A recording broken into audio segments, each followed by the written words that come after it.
La revue Nouvelle Pensée africaine est, sur le plan institutionnel et conceptuel, le véhicule, le vecteur de la pensée du mouvement éponyme, du mouvement de la Nouvelle Pensée africaine initié par le Cerf de Tola à partir de la première convention de la Nouvelle Pensée africaine qui a eu lieu à Yaoundé en 2022. C'est la culture. Et c'est cela pourquoi nous pouvons mettre cette culture au centre du monde. Et où les saveurs d'Afrique vont pouvoir être les saveurs de l'humanité.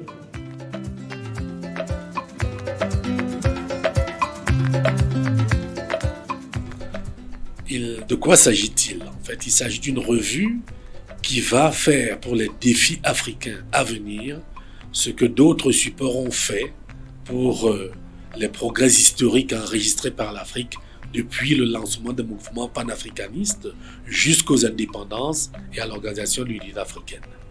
On ne le sait peut-être pas assez, mais cette évolution historique de l'Afrique vers son émancipation légale, ayant abouti aux indépendances, cette évolution a été portée par la pensée. Il n'y a pas d'évolution historique significative sans une pensée. Et la pensée de Une porte donnée pour fermer, pour autant que l'esprit et la volonté de penser des Africains puissent être convoqués. Et la pensée de l'époque a été articulée de la manière la plus significative ou la plus représentative par diverses revues, notamment, et la plus importante, c'était Présence africaine, lancée par Alioune Diop à Paris en 1947. À partir de là, tout ce que l'Afrique avait comme intellectuel qui réfléchissait sur les problématiques de la libération, de l'émancipation, de l'affirmation des Noirs, a contribué à Présence africaine. La révolution indépendantiste s'est faite avec Présence africaine. Ça contribue aux résultats advenus que j'ai évoqués, à savoir l'indépendance, les indépendances et puis l'organisation de l'unité africaine. On a eu beaucoup de publications qui étaient sécrétées. Depuis, il y a comme une traversée du désert. Il n'y a pas de revue africaine. Il n'y a pas non plus de cause africaine véritable.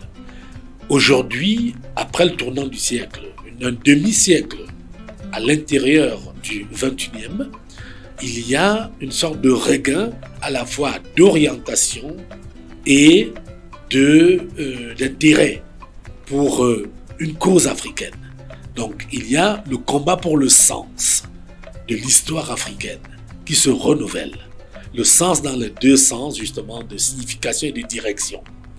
Nous avons de nouvelles directions où les chefs d'États africains, les États africains sont en train de positionner la transformation structurelle, l'industrialisation, l'émergence comme étant le summum bonum des orientations d'ensemble de nos sociétés et de nos États. Pour poser cette question, mais je m'en tiens à ce qui se dit, tout au moins dans la communauté scientifique africaine. Sauf que il faut un soubassement de la pensée pour porter tout cela. Et tout cela n'existe pas encore, à vrai dire.